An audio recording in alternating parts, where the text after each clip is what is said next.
The stars twinkled quietly over Geneva as Kate Daniels straightened her uniform one last time. In 6 hours, humanity would no longer be alone in the universe. "They're entering orbit now," said Peter Wells, her assistant. He was trying to sound calm, but Kate could hear the excitement in his voice. She felt it too, a mixture of hope and fear that made her stomach twist. The first signs had come 3 months ago, strange signals detected by radio telescopes in Australia. Then the message, clear and direct. "We come in peace. We are the Galactic Council. You are not alone." Now, on a cool spring morning in 2089, the delegation from the stars was about to land. "All security measures in place?" Kate asked. "Yes, though the Crack's ambassador insisted they come unarmed." The landing site was a cleared field outside the United Nations complex. World leaders, scientists, and military personnel gathered behind barriers. Television cameras broadcast to billions watching at home. The ship descended silently, a sleek oval of silvery metal with no visible engines. It touched down without disturbing a single blade of grass. When the door opened, Kate held her breath. The Cracks emerged, tall insectoid beings with 4 arms and compound eyes that caught the sunlight in rainbow patterns. Ambassador Zixtal led the group, walking on 2 legs with a strange grace. "Welcome to Earth," Kate said, stepping forward as humanity's chosen representative. Zixtal's mandibles clicked softly. "We are pleased to meet our new friends." The words came through a small translator device. "The Galactic Council extends greetings to humanity." The first meeting lasted 6 hours. The Cracks explained that their council governed over 200 species across the galaxy. They had been watching Earth for decades, waiting until humans had reached a certain technological threshold. "You have much to learn," Zixtal told Kate, "but you have much to offer as well. Your creativity, your adaptability. These are rare traits." Within weeks, the council established an embassy in Geneva. They brought gifts, cures for several diseases, more efficient energy systems, and the beginnings of faster-than-light travel technology. "This is just the start," Zixtal promised in a speech to the United Nations. "Join us as full members of the Galactic Council, and the stars will be yours." Not everyone trusted the aliens. General Richard Hayes of the U.S. Space Force was among the skeptics. "They're hiding something," he told Kate over coffee 6 months after first contact. "Why us? Why now?" "Because we're ready," Kate replied. "And maybe they're lonely too." Hayes frowned. "I've been watching the data they've shared about council species. Humanity is being fast-tracked. Other species waited centuries for the technology they're giving us in months." Kate had noticed this too, but the benefits seemed too good to refuse. Earth's climate was healing with council technology. Poverty was decreasing. The first human colony on Mars was already being planned. 1 year after first contact, Earth's governments voted unanimously to join the Galactic Council. At the ceremony, Kate signed the membership document while Zixtal watched with those unreadable compound eyes. "A historic day," the Cracks ambassador said. "A council welcomes its newest member." Only Kate noticed the strange transmission that night.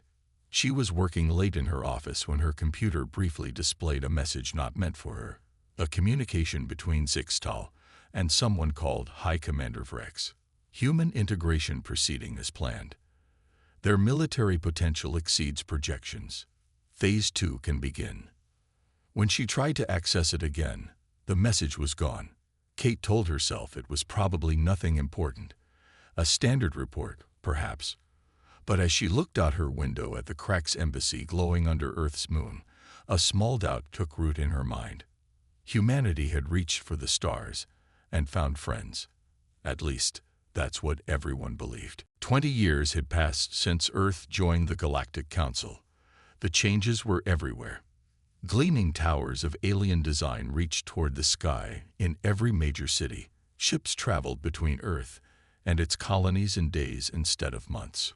Captain Jack Russo stood on the bridge of the starship Orion, watching as the blue-green world of Europa colony came into view. His vessel was one of humanity's finest, built with council technology but commanded by human hands. "Looking forward to seeing your brother, Captain?" asked his first officer, Linda Grant. "It's been 2 years," Jack nodded. "Hard to believe he's been working on the Europa Science Station all this time." The colony on Europa, one of Jupiter's moons, had started as a small research outpost. Now it housed over 10,000 people, all working with advanced council technology to mine the resources under the moon's icy surface. On the surface, it was a golden age for humanity. 5 colonies thrived across the solar system, and 3 more on distant exoplanets. Earth itself had never been more peaceful or prosperous. Council technology had eliminated most diseases and pollution. Food was plentiful. Wars had become a distant memory. Jack had become one of the most decorated captains in Earth's new space fleet. He had explored dozens of star systems and represented humanity at council gatherings. The Cracks and other alien species treated him with respect, at least to his face. After docking at Europa Station, Jack made his way to the science section. His brother Alan worked there as a physicist, studying the strange properties of council materials. "Jack." Alan embraced him warmly. "Come see what we're working on." In his private lab, Alan's expression changed. He checked for listening devices before speaking. "There's something wrong with the council data," he whispered. "I've been comparing their star charts with our own observations. They don't match." Jack frowned. "What do you mean?" "Entire systems missing.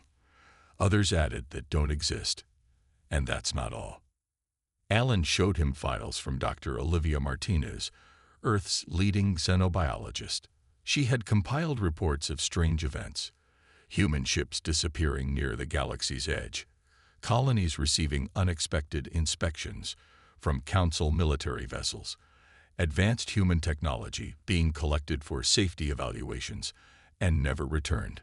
"The council representatives say they're just navigational errors," Alan explained. "But Martinez thinks they're hiding something big."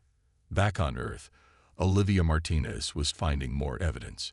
In her lab beneath the Rocky Mountains, she examined tissue samples from various council species. The Cracks had claimed humans were genetically unique. That's why they had been welcomed so quickly.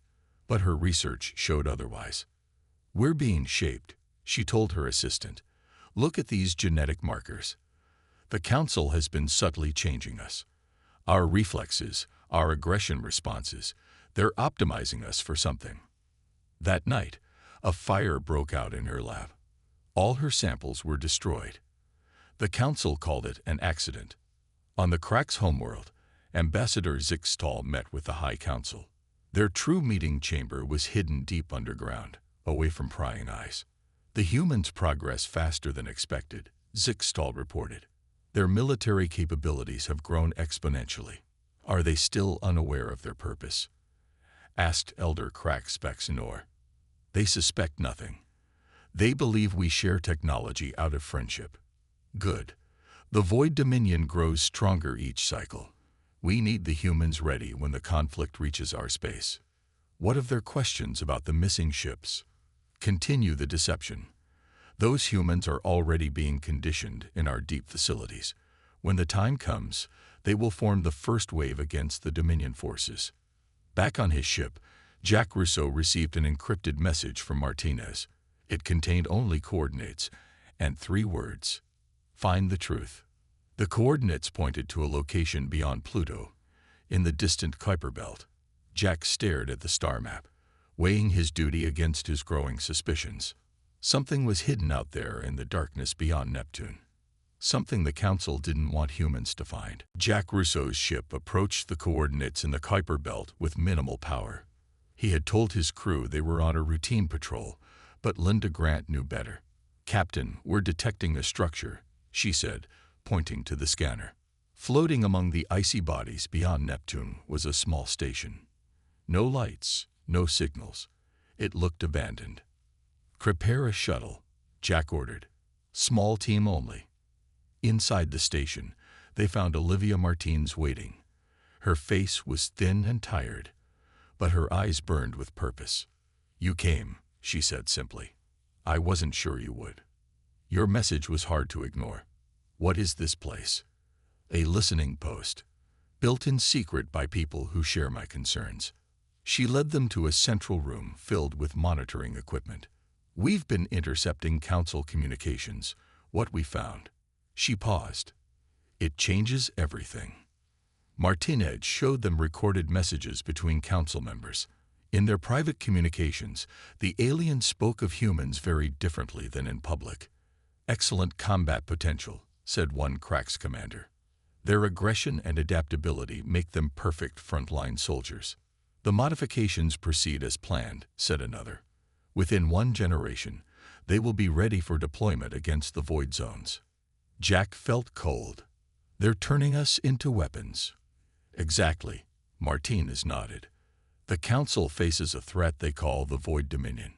Instead of fighting themselves, they find and develop species to use as soldiers. We're just the latest in a long line." "The missing ships, testing our combat capabilities. The humans on those vessels are being trained in special facilities. Brainwashed." Linda looked sick. "How many?" "Thousands already. The Council plans to declare a state of emergency soon. They'll force Earth to provide millions of soldiers, claiming it's our duty as Council members." Jack stared at the evidence. Records of genetic manipulation. Plans for human deployment to contested zones. Lists of Earth colonies deemed expendable in coming conflicts. "We need to get this to Earth's leaders immediately," he said. 3 days later, the UN Security Council met in emergency session. Kate Daniels, now Secretary General, listened as Martinez and Russo presented their evidence. Ambassador Zixtal was invited to respond. "These accusations are absurd," the Cracks said smoothly. "We have been nothing but generous to humanity. Yes, we face threats. All Council members contribute to common defense." "By sacrificing their children as soldiers?" Kate asked coldly. "By fulfilling treaty obligations," Zixtal replied. "Which Earth agreed to when joining the Council?" "We agreed to mutual defense, not to be cannon fodder." Zixtal's compound eyes flashed. "The Council has voted. Earth's colonies will provide the required forces. Resistance will be considered a treaty violation." "Then we are in violation," Kate said, standing. "Earth rejects these terms." That night, Council ships appeared in orbit around Earth. Similar vessels surrounded Mars colony, Europa station, and every human settlement in space. "This is a blockade," announced Zixtal over all communication channels. "No ships may leave or enter human space without Council permission. This is for your own protection during this time of confusion." On the hidden station in the Kuiper Belt, Jack received the news with grim determination. "It's happened," Martinez said. "The betrayal is out in the open now." "What do we do?" asked Linda. Jack looked at the small fleet of ships they had gathered. Scientists, colonists, and military personnel who had heeded their warning and escaped before the blockade. "We fight back," he said. "The Council thinks they know humans, but they've made a critical mistake." "What's that?" Martinez asked. "They don't understand what happens when you corner us. When you threaten our homes and families." He looked at the star map. "They wanted weapons. They're about to get them." Outside, the first ships of the human resistance began to gather. The Council had betrayed humanity. Now the universe would learn the price of that mistake. The blockade around Mars had been in place for 3 weeks. Council ships patrolled in tight formation, their energy weapons ready to fire on any vessel that attempted to break through. Inside the main colony dome, 500 civilians huddled in fear. Food supplies were running low. The Council had promised deliveries, but nothing had arrived. "They're sending a message," Commander Allison Wright told her officers. "Submit or starve." Wright had been stationed on Mars when the blockade began. As the highest-ranking military officer in the colony, she had quickly organized the limited defenses they had. "Any word from Captain Russo?" asked her second-in-command. "Nothing since the emergency broadcast." She checked the time. "It's tonight or never. Get everyone to their positions." As darkness fell on the Martian surface, Wright's team activated the colony's emergency protocols. Lights dimmed across the settlement. To the watching council ships, it appeared as if the colony was having power problems. "Diversion team ready," came the whispered report over her comm unit. At the far side of the colony, a small explosion lit up the night. As planned, 3 council ships moved to investigate. "Now," Wright ordered. 3 small transport ships, their engines modified to run silent, slipped out of hidden hangars on the dark side of the colony. Each carried 20 scientists and engineers, the people Russo had specifically requested. Wright watched from the command center as the ships moved slowly away from Mars, using the planet itself to shield them from council sensors. "They've cleared the gravity well," her officer reported. "Going to full speed now." The ships vanished into the darkness, heading for the rendezvous point in the Kuiper Belt. Wright allowed herself a small smile. Phase 1 complete. Begin Phase 2. In the Kuiper Belt, Jack Russo's resistance base had grown. The facility Martinez had established was now surrounded by a makeshift fleet, research vessels, mining ships, and a few military craft that had escaped the blockade. When the ships from Mars arrived, Jack greeted the scientists personally. "Welcome to Freedom Station," he said.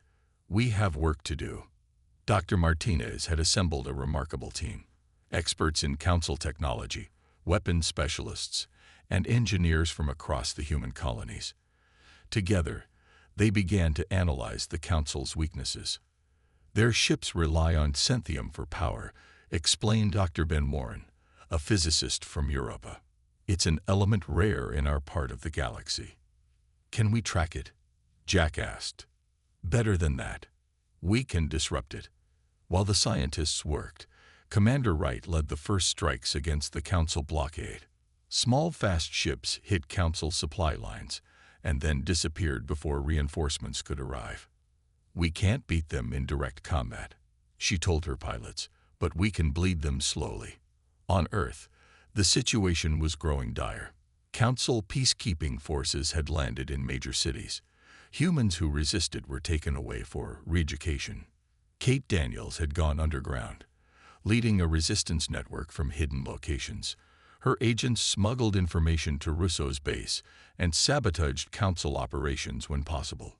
2 months into the blockade, Martins made the breakthrough they needed. "We've reverse-engineered their shield technology," she announced to the resistance leadership, "and we found its flaw." She explained that Council shields couldn't block a specific frequency of energy, a weakness they had kept secret. "We can modify our weapons to punch right through their defenses," she said. "And there's more. We've found evidence that Council ships can't track vessels using this modified drive system." Jack studied the designs. "How soon can we implement this?" "The first prototypes are ready now." The Resistance decided to test their new advantage at Titan, one of Saturn's moons. A Council processing facility there was converting water ice into fuel for their blockade ships. 3 modified human vessels approached undetected. Their new weapons cut through Council shields like they weren't there. In 15 minutes, the facility was destroyed, and the human ships vanished before Council reinforcements arrived. News of the victory spread through hidden channels to Earth and the colonies. For the first time since the betrayal, humanity had hope. "This is just the beginning," Jack told his crews. "The Council wanted weapons. They're about to face the best weapons ever created. Free humans fighting for their homes." Dr. Olivia Martinez hadn't slept in 3 days. Her lab on Freedom Station buzzed with activity as scientists and engineers worked around the clock. Holographic diagrams filled the air, showing the inner workings of what they call the void drive. "Run the simulation again," she told her team. "We need to be absolutely certain." The void drive was unlike anything humans had built before. It used principles reverse-engineered from Council technology, but pushed far beyond what the aliens had shared. If it worked, it would allow human ships to travel faster than Council vessels and remain completely undetectable. "Simulation complete," announced Dr. Warren. "Success probability at 94%. Martinez nodded. Begin production immediately. 6 months had passed since the Battle of Titan. Small human victories had grown into a coordinated resistance. Commander Wright's guerrilla tactics had weakened the Council blockade at key points. Jack Russo had established contact with other species who had suffered under Council rule. But everyone knew these were just delaying actions. The full might of the Galactic Council remained overwhelming. Until now. The first 5 ships are ready. Martinez reported to the Resistance leadership. We can equip them with void drives within 48 hours. Jack studied the fleet manifest. Target priority remains the same. We hit their command centers first, then move to free the human prisoners. Intelligence gathered by Kate's network on Earth had revealed the location of several camps where abducted humans were being prepared for the Council's war. The first camp was on a moon orbiting Proxima Centauri. The attack began at what would have been midnight on Earth. 5 human ships, equipped with void drives and new weapons, appeared without warning in orbit around the moon. Council defenses didn't detect them until they opened fire. Their shields are down, reported Linda Grant, now commanding one of the attack vessels. Ground defenses neutralized. Jack led the ground team personally. They moved quickly through the facility, freeing nearly 3,000 humans who had been captured from the lost ships. Many had been subjected to mental conditioning, but the sight of human rescuers broke through their programming. The Council told us Earth had been destroyed. One rescued pilot said in disbelief that they were protecting what was left of humanity. Similar raids followed. Each successful mission provided more recruits for the Resistance and revealed more about Council operations. On the Crack's homeworld, the High Council met in emergency session. "How are they doing this?" demanded Elder Vexnor. "Our sensors cannot detect their ships until it's too late." Zixtal, recalled from Earth, had no answers. "They've developed technology beyond what we provided. The humans are more resourceful than we anticipated, and now other species are joining them. The Ferrax have withdrawn from 3 systems. The Nubari are in open revolt." The Council had ruled through division. Species were kept isolated from each other, each told they were special allies while actually being exploited. Humans had broken that system by sharing information and technology with other oppressed races. Martinez's team continued to innovate. The void drive was improved, allowing larger ships to use the technology. New weapons were developed specifically to target Council weaknesses. 6 months after the first raid, Jack Rousseau led a fleet of 30 ships directly to Crax Prime, the central world of the most powerful Council species. Their message was broadcast on all frequencies. "This is Captain Jack Rousseau of Earth. We speak now to all Council species. Your leaders have lied to you. They have used us all as pawns in their war against the Void Dominion. Today we present the Geneva Protocol. Our terms for peace: return all human prisoners. End the blockade of Earth. Submit to a new Galactic Congress where all species have equal representation." The Council responded with their largest military fleet. The battle that followed would become legendary. Human ships, equipped with void drives, appeared and disappeared around the massive Council vessels, striking with precision before vanishing again. When it was over, the Council fleet was in ruins, and humanity had announced its terms to the galaxy. The Council rejected humanity's terms. Their response came in the form of reinforced blockades and threats to destroy Earth outright if the resistance continued. "They still don't understand who they're dealing with," Kate Daniels told the Resistance leadership over a secure channel from her hidden location on Earth. "They think we'll back down to save our homeworld." "We won't abandon Earth," Jack assured her, "but we need to escalate our response." All eyes turned to Dr. Martinez. For months, her team had been working on something called Project Prometheus, a weaponized version of the void drive technology. "It's ready for deployment," she said quietly. "But I need everyone to understand what this means. This isn't just a weapon. It will change the nature of space itself." The Prometheus device created a localized disruption in the fabric of space-time. Any ship caught in its effect would be cut off from the FTL network the Council relied on. Not destroyed, just isolated, forced to use conventional drives that would take years to reach the nearest star. We target their primary military hubs, Commander Wright suggested. Cut them off from each other, then deal with them one system at a time. The Resistance fleet deployed the devices at 12 key locations across Council space. The effect was immediate and devastating. Entire Council fleets found themselves stranded, unable to respond to attacks or communicate with their leadership. As Council control weakened, more subjugated species joined the human-led alliance. The Ferax contributed their advanced sensor technology. The Newbury shared their knowledge of Council command structures. The Telluri provided safe harbors for resistance ships. 6 months into Operation Prometheus, an unexpected transmission reached Freedom Station. It came on a frequency no human had ever used before. "We are the Void Dominion," the message began. "We wish to speak with the human leader Jack Rousseau." For decades, the Council had portrayed the Void Dominion as mindless destroyers, bent on consuming all life. The truth, as Jack discovered when he cautiously established contact, was very different. "We have watched your resistance with interest," the Dominion representative told him. "The Council has used the same tactics for millennia. They find promising species, shape them into weapons, and send them against us. You are the first to break free of their control." The Dominion explained that they weren't invaders at all. They were the remnants of the first species the Council had exploited thousands of years ago. They had retreated to the Galactic Rim and developed technology to shield themselves from detection. "The Council fears us because we know their true history," the representative explained. "They are not protectors. They are parasites, feeding on the potential of other species." With this new understanding, Jack brought the Dominion into the Alliance. Their advanced technology, combined with Martinez's innovations, gave the Resistance an overwhelming advantage.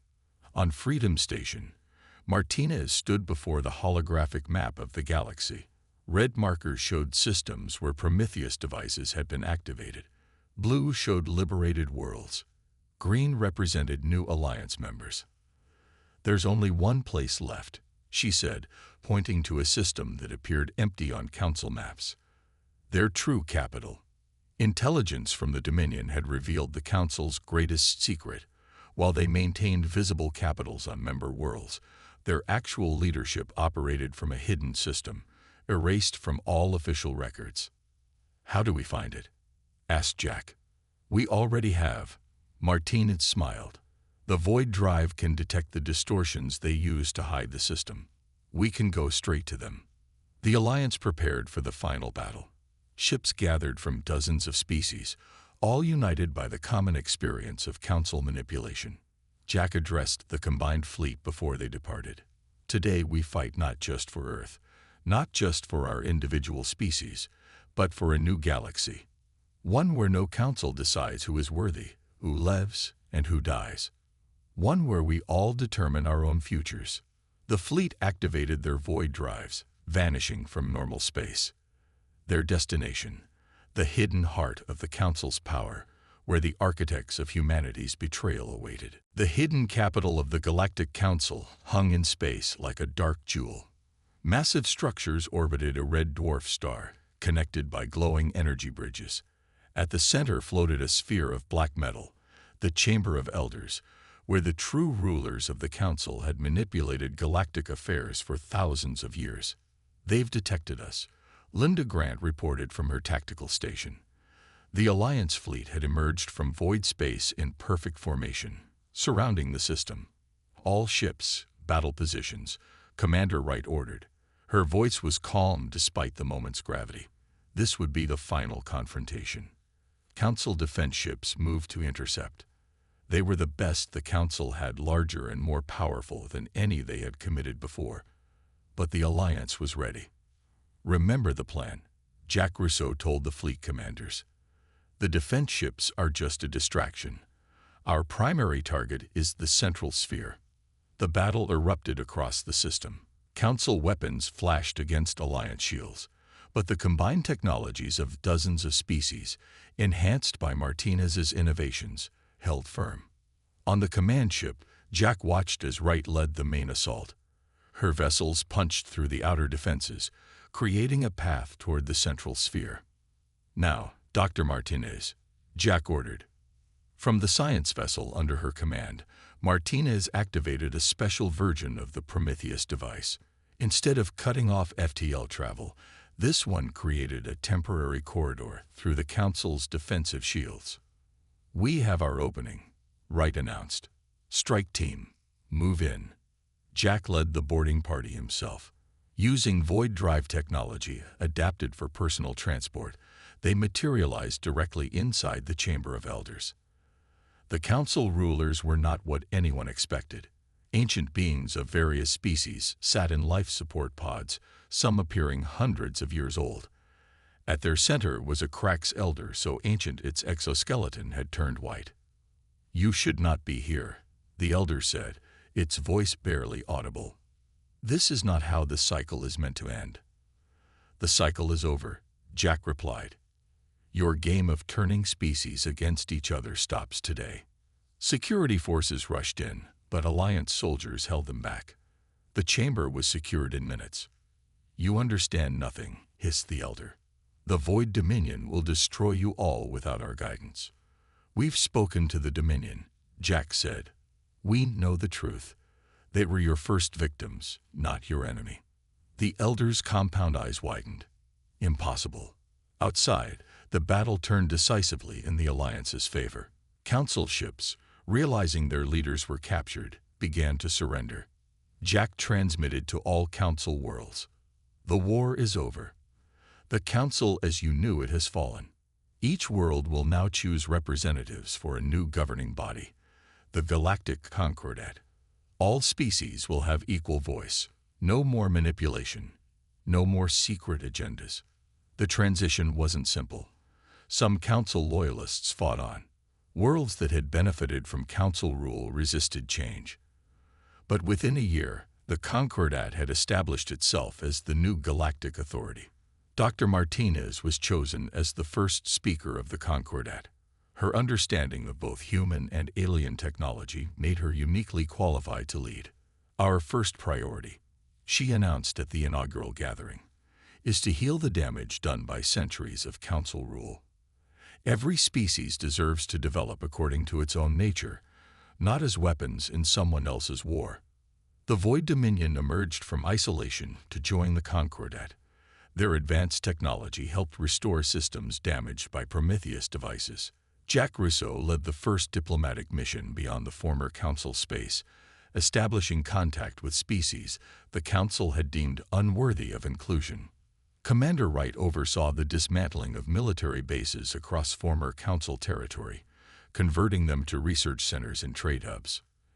And Kate Daniels, emerging from the shadows on Earth, helped humanity rebuild its place in the galaxy, not as conquerors, but as the species that had broken the cycle of manipulation and brought freedom to countless worlds. 5 years after the final battle, Jack stood on the observation deck of the new Concordat headquarters, built not in secret, but in open space where all could see its operations. "Was it worth it?" Linda asked, joining him at the viewport. Jack watched as ships from dozens of species moved peacefully through the sector. Among them was a vessel from Earth, carrying new colonists to worlds humans were now free to settle. 10 years had passed since the formation of the Galactic Concordat. The scars of the Council era were healing across the galaxy, though some wounds ran deeper than others. On a small blue planet orbiting a yellow star in the Orion Arm, Jack Russo walked along a beach. Earth's oceans sparkled under the morning sun, clean and vibrant in ways they hadn't been for centuries before the Council arrived. "I thought I'd find you here," said a familiar voice. Jack turned to see Dr. Olivia Martinez approaching. She looked different now, her hair streaked with gray, her face lined with the responsibilities of her position as Speaker of the Concordat. "Just remembering," Jack replied. "It's been exactly 10 years since the final battle." They walked together in comfortable silence. Both had seen too much, changed too much, to need many words between them. "The Concordat Council is meeting tomorrow," Martinez said eventually. "We're voting on the Explorer Initiative." This was Jack's project, a massive effort to map the regions beyond former Council space, not for conquest, but for knowledge and peaceful contact. "Will it pass?" he asked. Martinez smiled. "Unanimously, I expect. Even the former Council races support it. They've changed too. Change was the constant across the galaxy now. The rigid hierarchies of the Council era had given way to a fluid exchange of ideas and technologies. Species that had once been enemies now collaborated on massive engineering projects. Worlds that had been exploited were being restored. But the greatest change was within humanity itself. Once prepared to be the Council's weapons, humans had instead become the galaxy's bridge builders. "There's something else," Martine said, her tone more serious. The deep space monitors detected signals from Galaxy M31. Jack stopped walking. "Andromeda. That's over 2 million light-years away." "Yes. And the signals appear artificial." The implications were enormous. The Concordat had united their galaxy, but the universe contained billions of galaxies. Were there other councils out there? Other forms of life with their own histories of conflict and cooperation. "The void drive can get us there," Jack said thoughtfully. "Not quickly, but faster than any other known technology. That's why I'm here. The Concordat is forming a special mission. A journey to Andromeda to establish first contact." Martinez looked directly at him. "They want you to lead it." Jack stared out at the horizon where ocean met sky. 10 years ago, humanity had fought for survival against betrayal. Now they were being asked to extend a hand of friendship across intergalactic space. "Who else knows about this?" "Just the inner Concordat Council. We wanted your input before making the announcement." Jack thought of Commander Wright, now Admiral of the Concordat Fleet, and Linda Grant, who led the diplomatic corps. They had all come so far from those desperate days in the Kuiper Belt. "We need to approach this differently than the Council approached us," he said finally. "No hidden agendas, no manipulation, just honest contact between different forms of life." Martinez nodded. "That's exactly what I told the Council. We're calling it the Andromeda Initiative, a 5-year mission to establish peaceful contact." As they continued walking, Jack felt a familiar mix of excitement and apprehension. The same feeling he'd had when he first took command of a starship, when he'd first led the resistance against the Council, when he'd first set foot on an alien world. "I'll do it," he said, "on one condition." "Name it." "We bring representatives from every major species. This isn't humanity's mission. It's the Concordats." Martinez smiled. "Already arranged. The ship is being built at Jupiter Station. Launch is scheduled for 1 year from today." As the sun climbed higher, they discussed the details of the mission. Neither mentioned what they both knew, that this journey would likely be one way. Even with the void drive, the distance was too vast for frequent returns. The universe beyond their galaxy waited, unknown and unexplored. Whatever they found there, humanity would face it as they had faced the Council's betrayal, with resilience, creativity, and an unwavering belief in a better future. 10 years ago, we fought for our survival," Jack said quietly. "Now we're reaching for the stars again." "That's humanity's greatest strength," Martinez replied. "We never stop reaching."